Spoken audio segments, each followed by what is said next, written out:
Oh my God, it's happening. We've got the mayor of town. You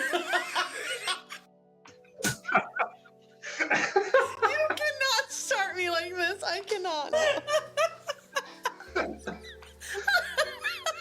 That is true.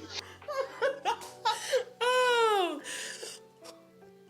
No, it's so Oh, it's good. there? It just lives there. Okay. All right. Well, it's there now. Can't take it back. But no, we're so excited because we've got a friend here who's not even here. And welcome to the world of technology when we can have people join us and they don't even have to physically be here. I love it.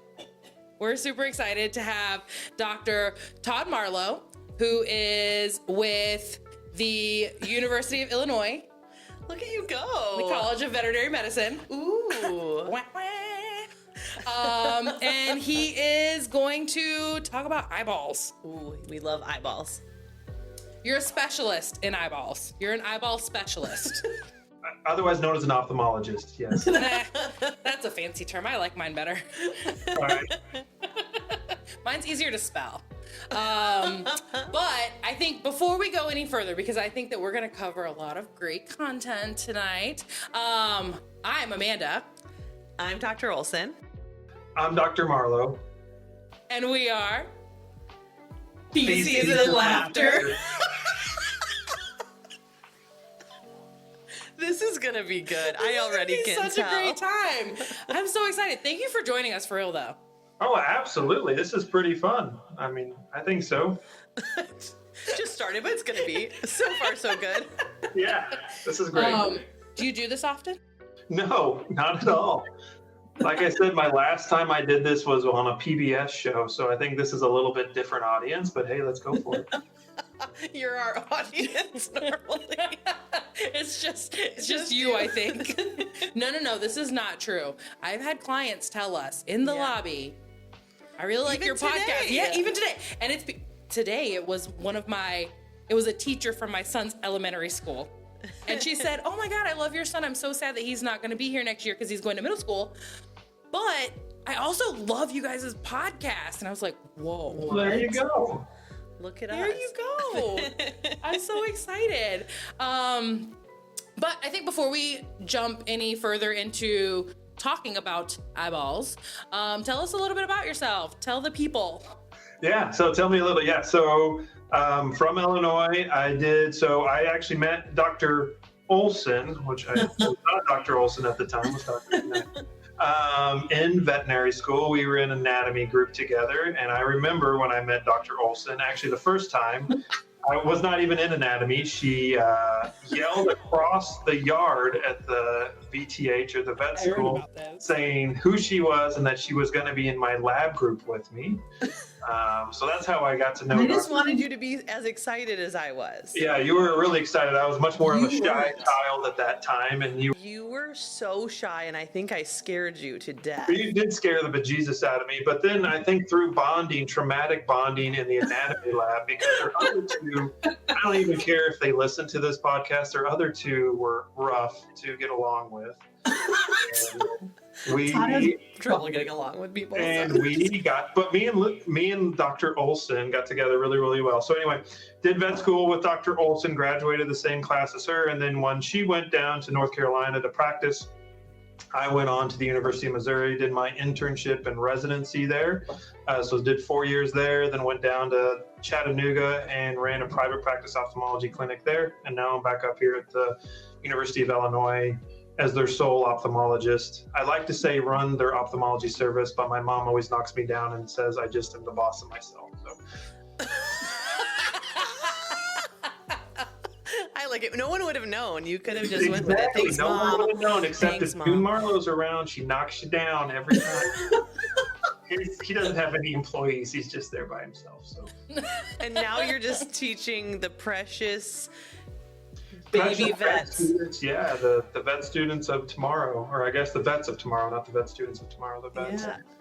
So we're teaching them. Had a lot of them. The class size here is really, really big anymore. So opthos are really popular rotation. And so, yeah, we got a lot of students that we teach everything that I know, which Doesn't take that long, I guess.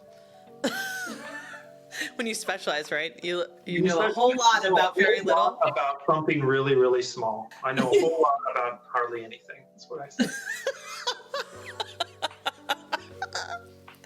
Perfect. But I feel like it's such an important thing to know about. I feel like our clients, I think that's one of the biggest things that I hear from our clients when we have dogs that come in that have any sort of eye issues is, you know, one of their biggest fears is their dogs going blind or, heaven forbid, having to have their eyeballs amputated. I'm so sorry I had to say that. You're such a jerk. I had to say that. Stop.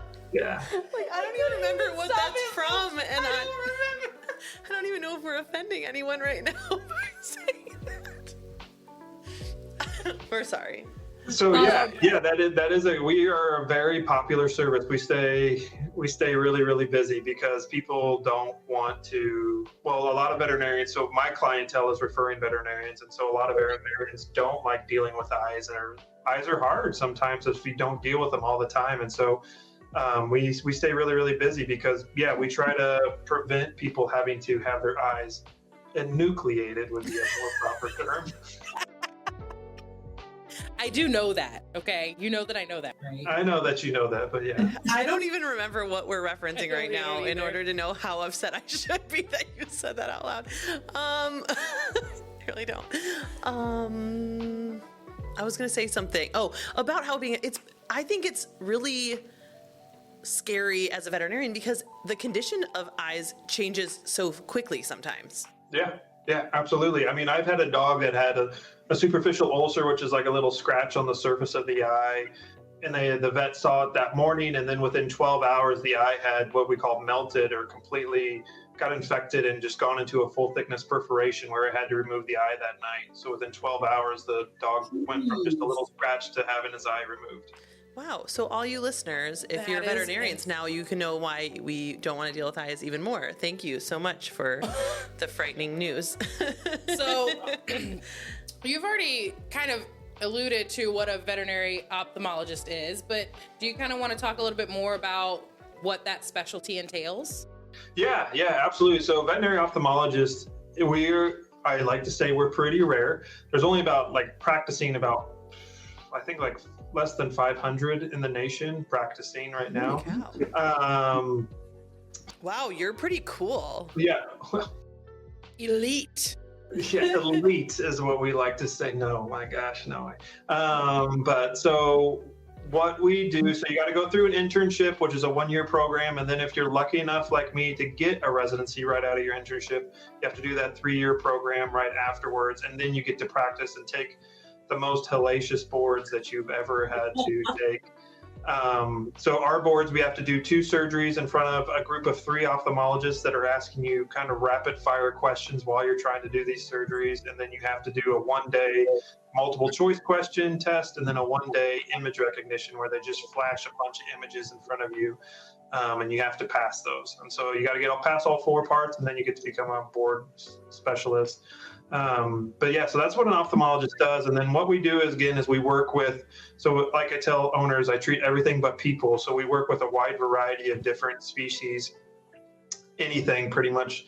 And we have to know all of that different information for boards and for also when you go out into practice. Most veterinary ophthalmologists do work primarily in just small animal care, so just dogs and cats. But like for me, being here at the university, I have to do quite a bit. Today, I looked at 2 leopard geckos. Next month, I have to do cataract surgery and a kestrel or a bird of prey. I work out with a lot of labs, so I look at a lot of rats and different things like that, bunnies. Obviously, most of my stuff's dogs and cats, but I had to look at a horse today. I had to do surgery on a calf last week. So a wide variety of different animal species. Very That was cool. wild. Yeah, definitely Dr. Olson's had some gnarly leopard gecko eyes recently. Yeah. You'll have to teach me everything. That's our next podcast with you. Leopard gecko, it'll take about 5 minutes because they rupture their eyes. About all I've seen them do. Oh, don't even. Why do you have to unlock fears in me? I have 0 so far. God. bless. Get out of here. Never mind. Shutting this shit down. The truth, it's fine. They'll be okay. It's fine. So my God. for our listeners out there, because I think an area where we struggle sometimes, I won't say all the time, and you can correct me if I'm wrong, but when our doctors have exhausted our resources or our knowledge, then they are making that referral, and unfortunately the closest referral is about an hour and a half away, but that's where most of our specialists are anyways. But I think one of the hardest things is getting people to comply with that, getting them on board with why they need to make that trip and why it's so important. What makes it so different than in general practice where we might have different equipment and things? Yeah, well, I mean, and taking it from just looking at it from my family's perspective. So my wife was also a veterinarian, but did general practice work as well, just like Dr. Olson has done. And so in knowing what she's seen, I mean, she doesn't see this little minutia of stuff that I see all the time. And so while things that I see very commonly, because my case set is very skewed towards ophthalmology, so I see something, I'm like, oh, like we were talking about earlier, this is a sequestrum. Real easy for me to diagnose. If you've seen one or two sequestrums your entire career, then it's really hard for you to diagnose. It'd be the same thing as me trying to go and be an internal medicine specialist. I mean, you wouldn't want me doing all of this laboratory values. And I mean, it would probably take me 3 hours to spay a cat. So I mean, that's just how things are, because I see so much of this repetition all the time. And I've had those extra 3 years really, really increase your knowledge base. And then you get to go through things really fast. And that's why, local veterinarians working with an ophthalmologist are really important. One, because while we can also advise your local veterinarian on what to do over the phone, I do that with Dr. Olson as well sometimes. Don't tell them my secrets. They just think I'm really smart sometimes, suddenly, light bulb moments. This just came to me. Hold on, this just came to me. Base too, though, because I mean, we have different, instruments. We, have different instruments that we can evaluate things. We have different tests that we can do that a general practitioner veterinarian, unless they are really into eyes, would not have the ability to do all of that with. Yeah. And they're braver. They're so brave. We're pretty brave, yeah. I mean, about an eyeball. It's an eyeball. They're let's just take stuff and scrape at it and stuff. Yeah, I mean, I've had one squirt at me in the face when I was trying to flush something off of it and perfed it, and then it's not that big of a deal. We're going to surgery anyway, so just fixed it right then. Yeah, no, that's not what happens here. You got to be a little fearless with stuff, because you're the last line of defense. So, who do I refer to? I don't refer to anyone. So if I can't figure this out, it's kind of the end of the road. So I got to do what I can for this pet. Yeah. I know earlier you said that you tell people that you see anything except humans. Yeah. So when you're looking at eyeballs, that are all eyeballs the same? Yeah, so that's a great question. So no, most mammalian eyes, so like your dogs, your cats, your horses, cattle, stuff like that, are pretty similar. There's anatomically, but when you start getting into the exotics, so like fish, and then when we start getting into even invertebrates, so like octopuses and squids and different things like that, their anatomy dramatically changes. Same things with. Have you seen an octopus eyeball? Yeah. So their retina their retina is 180 degrees different than our retina. So their rods and cones are right up there close, so they get to see more waves light than we do. But yeah, I have a whole presentation on aquatic ophthalmology. So I had to learn about all the different sharks, all the different fish, all sorts of stuff. That is so cool. Yeah, it's really hard though. Mind blown. Mayor Marlo, you have blown my mind. Yeah. I mean, it's fun. It's really fun, though. Yeah. It's challenging at times, which I think is good. But ophthalmology, I don't know. I never thought I would be an ophthalmologist. I wanted to be a large animal person. And I don't even really know why I did this, to be honest with you. I know when I was in my internship and became a resident, I know why I did that. But I don't know how I specialized. I still don't know why. Well, and at one point you were torn, but you're like, I want to specialize, but I don't know what. Cardiology, ophthalmology, like you were just throwing things around. I feel like you picked this out of a hat. Yeah, well, kind of. I was. I mean, why did I want to be I don't know why. I like cardio. I think I like interventional cardiology, but looking at those EKGs, oh my gosh. He's like, good thing I didn't choose that in Well, my it's funny moment of insanity. Yeah, like you say that now as a specialist in ophthalmology, but I'm like, I feel like you would probably be great at that too. Well, I mean, maybe. smarty No, pants. I mean, I remember in my internship, the cardiologist was like, this is not for you, because I was just not doing well. So I remember when I did switch to ophthalmology, I looked over, because cardio was next to ophtho at Missouri, and I looked over, and ophthalmology was they always dressed really nice. They always had a good quality of life. They always seemed to be having fun. They got to leave on time. And I was like, I'm applying. and the ophtho just was easy for me. So that's why I was like, that's what I want to do. Like, that's who I want to be. Nice. That's really cool. Yeah. So that's why I did this crazy And look thing. at you now, boss of yourself, and Look at me now. Boss of myself.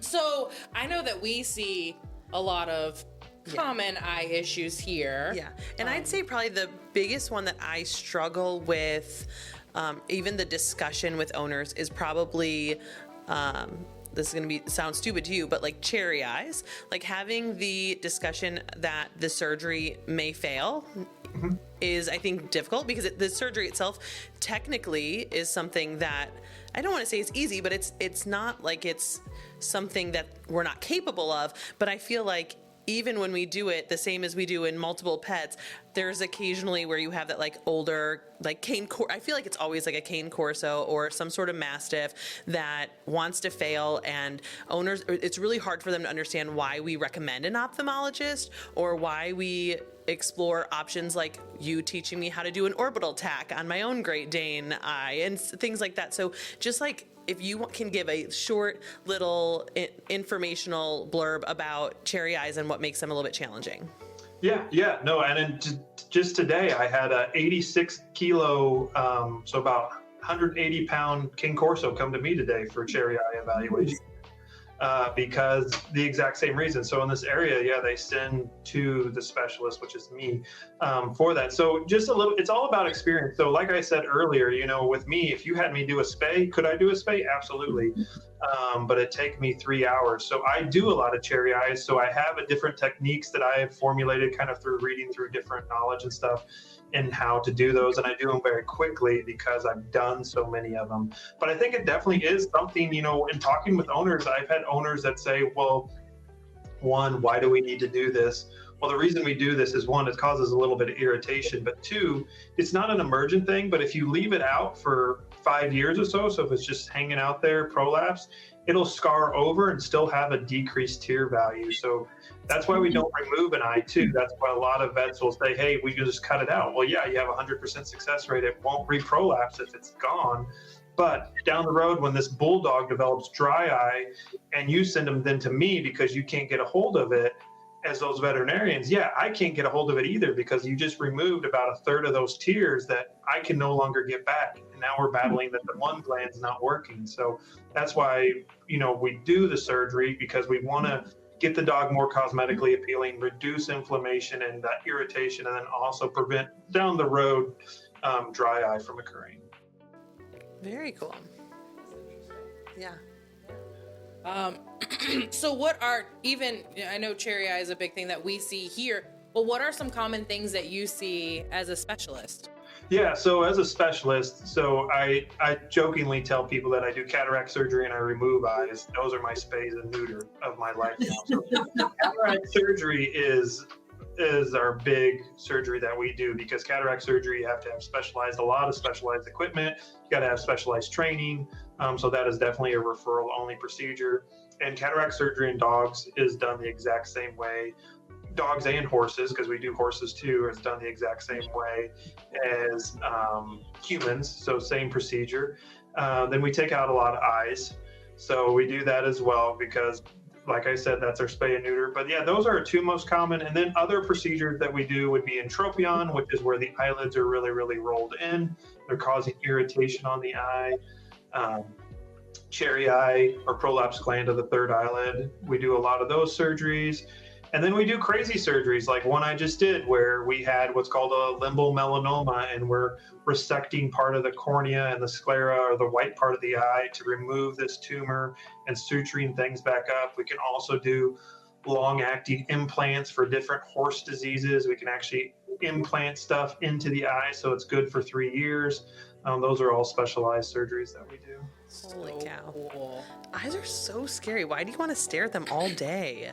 Eyes, I constantly hate myself every day. No, But you get to see some really cool stuff. I know, it is really neat. It's like you think it's going to be less diverse, I feel like, because you talk about how you see the same thing all these times, but then to see it in so many different species and the different little not even just in the eye, like even if eye anatomy was similar, like how to manage conditions in different species, like with us seeing exotics, like working with primates, having them be so dexterous and be able to get anything off, and like it's so much harder work on that you constantly have to be thinking about how to manage that. Yeah, no, absolutely. And I really lean, when I do with exotics, I really lean on the exotic staff here. But when I'm out, having to figure out, because you can give a drop. One drop is the same drop, whether I give that to an 86 kilo, cane corso, or if I give that to a 5 ounce, little bird, a drop is a drop. And so you have to figure out what medications you can use without using toxicity on these small guys, especially. Large guys, you get a large safety zone, but on the small animals for sure. So I know that since we are a GP and a lot of our listeners are probably dog and cat owners and, sprinkled in with some exotic pet owners, do you find that different breeds are more prone to certain things? Yeah, so absolutely. So we've already highlighted like King Corsos and English Bulldogs, cherry eyes, very, very common. But if we started talking about, so the number one breed that I see and I saw when I was down in Chattanooga and every other ophthalmologist in the world sees is Shih Tzus, because they have diseases outside the eye. So they get dry eye. They also have diseases inside the eye, so they get cataracts and they get retinal detachment and stuff like that. So Shih Tzus overwhelmingly are our number one breed that we see, and they're a popular breed. But other breeds like Cocker Spaniels are more notorious for cataracts and dry eye. Bulldogs, they don't really have inside the eye disease, but going outside the eye, so their eyelids, everything's always wrong with them. So they get cherry eye, they get ingrown hairs, they get those rolled in eyelids, they get ulcers or scratches to the eye. So bulldogs are a hot mess most of the time. But yeah, and then in the world of like horses, we see Appaloosas much more commonly with stuff. But yeah, so there's definitely dog breeds, and then in cat breeds too, we see the brachycephalics or the smushed face cats. So Persians, they spend all this money on Persians, and then all of a sudden they get different eye diseases much more commonly, like sequestrums, and have harder times with feline herpes viruses and different things like that. So yeah, the smaller the snout, the more likelihood you're going to need an ophthalmologist in this dog. That would be my recommendation. Ophthalmologist. So if you have no nose, you probably need me. I love it. Yeah, no, pet insurance for sure. And then also for listeners, a big thing I feel like is when to seek emergency care and when it can wait for your regular veterinarian. And do you have like some tips for owners to make that call when we might be closed? Yeah, so that one's a little harder. So, so if you have like a lot of discharge, and a discharge meaning that if your dog suddenly has a lot of tearing from one side of the face, you probably really need to see somebody, especially if there's a little bit of blood in there. Yeah, that's not normal. You probably really need to see somebody. Other things, like if your dog is producing a lot of mucousy exudate and it's like keeping the eyes closed, those would also be things where you need to seek medical attention too. Or if the eyeball is just hanging out there, because if it's outside the orbit, that probably really needs medical attention. I hate you so much. So I know that we've had patients that have come in that did have their eyeball outside of that orbit. And so I know that's a question that we get from clients, like, are you able to save the vision if something like that happens? Yeah, so a little bit about proptosis. I am a firm believer. You've probably seen them during the daytime, but I do not believe that proptosis occurs during the waking hours. It has to only happen when the sun goes down. She just left me, but she'll be back. Yeah, I know. It's okay. But yeah, so we can save it. So we look to see if there's a cut between the cornea and the sclera, the white part of the eye. Is the eye full of blood? Can the eye move around? We look at all these different things. How long has the eye been out? Because I had one time that looked like a black rubber bouncy ball. The owner said it just happened. I was like, no, this cornea is necrotic. It's just falling off. So yeah, so I mean, time is the key one, is really time for owners to know about. So you need to get those in right away. But then we'll have to evaluate things like blood within the eye. How do they respond to light? How can they move their eye? And also what breed. So if you're a cat and this happens, it's just going to get removed. But if you're a bulldog and this happens, they actually have a better success rate than a Labrador would or a Sheltie would. But cats and horses, cattle, anything like that, there's no go. That eye needs to be removed. Wow, that's interesting. We do have, I don't remember where I was getting ready to go with that. That's pretty wild. We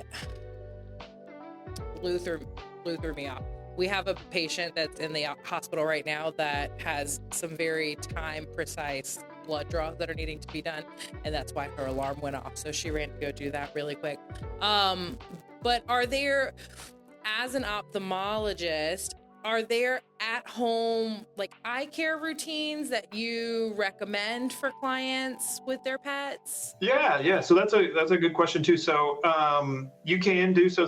If you have one of these brachycephalic breed dogs, you definitely can use artificial tears. You can go to Walmart, Walgreens, wherever you want to go and get some over-the-counter artificial tears. They come in drops, gels, ointments.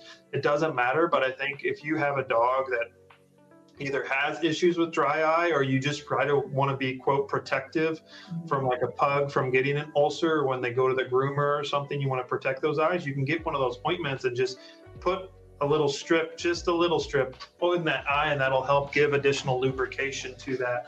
You just want to look for something that says, or you don't want to use Visine. Anything that says get the red out, you don't want to use that, but anything else you can definitely use. And then just good ocular hygiene is really important for owners to do with their pets. So some of these dogs with really, really long hair, different things like that, just using, Johnson & Johnson No Tear baby shampoo or something like that to clean around the eye works really, really well. And I always tell owners that if it's safe enough for babies to be out there, then it's definitely going to be safe enough for our canine patients.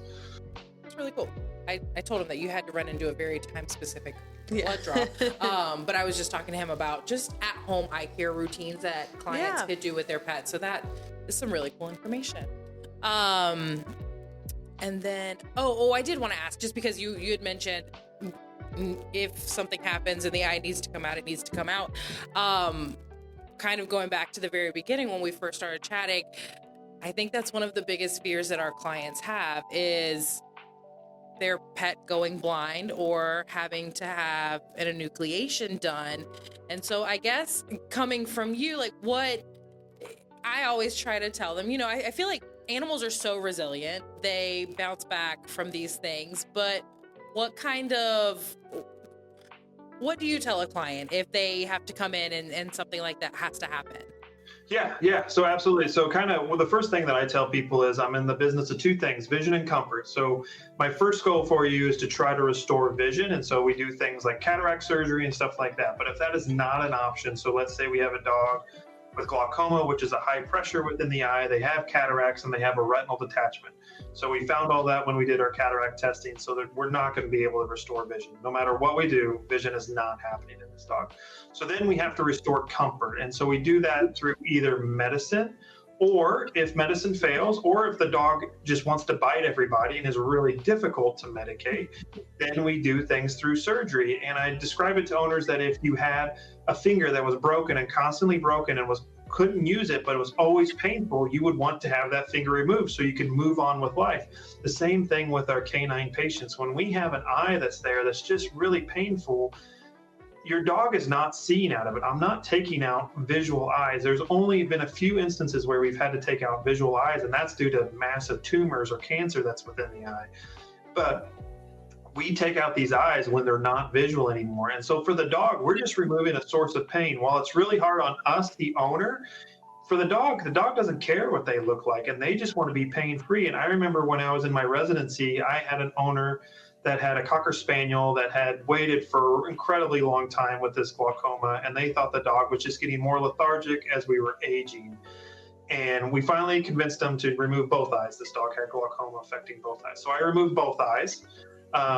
And at the 2-week recheck, the same owner who thought their dog was 14, just becoming older, couldn't run around anymore, said their dog was like a puppy again because that source of pain was gone. The dog was running around the room doing so well. The dog just wanted those eyes gone because that's just like a migraine headache chronically on this dog. And so I think when you tell stories like that to owners and let them know that, yeah, we don't want our eye removed. We want our dogs to look normal, and we do everything we can to keep that going. But we need to, as our owners, restore comfort. And that's one way that we unfortunately have to do that is to remove an eye.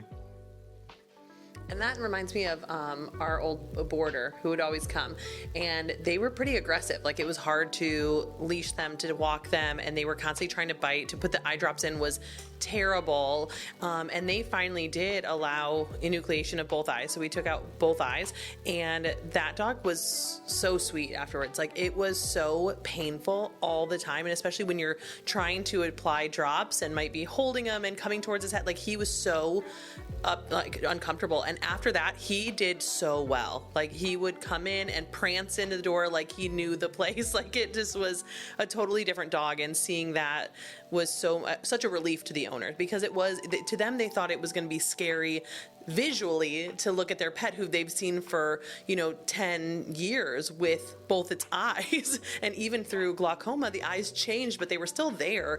And they thought it was going to be scarier. But after seeing his eyes develop such changes with glaucoma, it actually looked better without them at that point. Yeah, I mean, the same type of thing. Like, I mean, when we were growing up and your like teddy bear or doll loses an eye, you want to get that eye sewn back on because that's what looks normal. It's the same type of a thing. We're broadcasting that onto our canine patients. You want that eye, those two eyes there, because those are the eyes that have always looked at you for 10 or 12 years. But we need to do a good job and remove that. If it's causing pain and discomfort. But now on the flip side, the coolest part of my job is when we get to restore vision. So these dogs that have cataracts, and then I get to do cataract surgery. The coolest part of my job and my cataract surgery is my coolest or my best surgery that I do, I think, is these dogs, all of a sudden they wake up from anesthesia and you just kind of see them looking around the room. That's so cool. And then I've had dogs that were really aggressive, and then we do cataract surgery, and they're now, because they're not afraid of you anymore. They see what's going on, and so their whole personality changes. I have one little Italian Greyhound that before was really timid, and now looks like he's smiling the whole time and like prances around the room every time we see him because he can see again. So that's the coolest part of my job and why I absolutely love what I do. Yes, we do take out eyes, but one thing I was going to let you know too, Lou, so I will share, and with your listeners, so I've probably done 2,000 enucleations or removals of the eye just because of how long I've been doing it, and I have had 0 owners ever state that they wish they hadn't done it. Oh, that's so good. That is good to know. Mm-hmm. That is good to know. Yeah. And I would say, so, and I know that a lot of times you're seeing this when they're getting a little bit older, when we're seeing dogs that are getting to that point. But we had that kitten that it was new clients to us. They had found a kitten somewhere outside, and it had really bad, like, I don't think I saw this kitten. do you know who it, do you had, you No, don't know what I I'm talking didn't about at all? even see But little kitten came in, really bad upper respiratory infections. Eyes were awful, completely matted shut. I think when they were finally actually able to get things cleared out, the eyes were just ruined. Like there was no salvaging. So we ended up doing a double enucleation on this kitten, and it was like, I think the eyes were ruptured. If I know who, I think you might be right.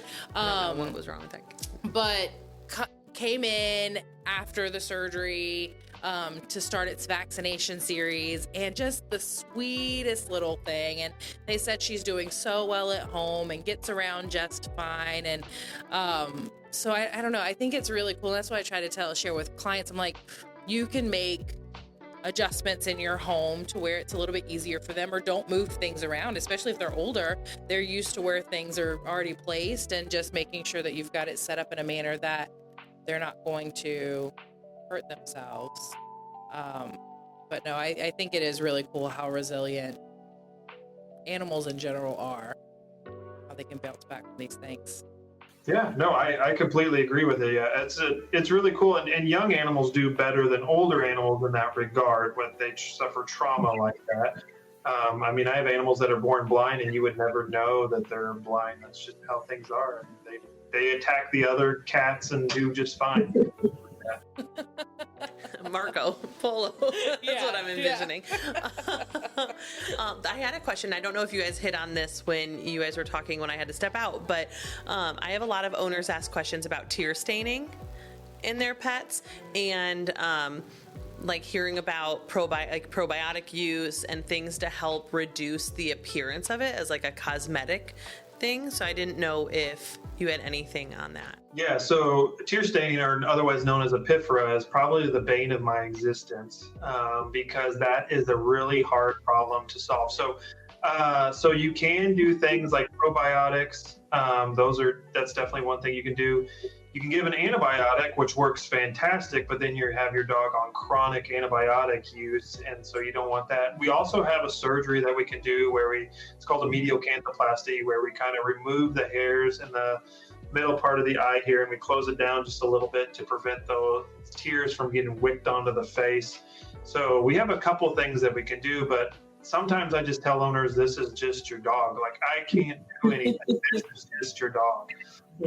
And it's not causing any dermatitis. Yes, it's not cosmetically. Everybody wants the perfectly white Westie, but this is just your dog, and that's just how it is.